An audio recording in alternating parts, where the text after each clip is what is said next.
ஜன்னல் கம்பி உந்தன் கைகள் பட்டு பட்டு வெள்ளி கம்பி என்று ஆகியது. கம்பஞ்சக்கை உந்தன் கண்கள் தொட்டு தொட்டு தங்கச்சிற்பம் என்று மாறியது. ஜன்னல் கம்பி உந்தன் கைகள் பட்டு பட்டு வெள்ளி கம்பி என்று ஆகியது. கம்பஞ்சக்கை உந்தன் கண்கள் தொட்டு தொட்டு தங்கச்சிற்பம் என்று மாறியது. பூக்கும் புன்னகையாலே என் தோள்கள் ரெக்கைகளாக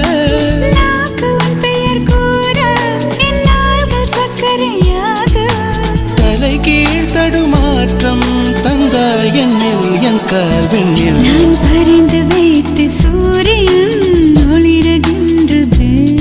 நான் நடந்து சென்ற மணல் வெளி மலருகின்றதே.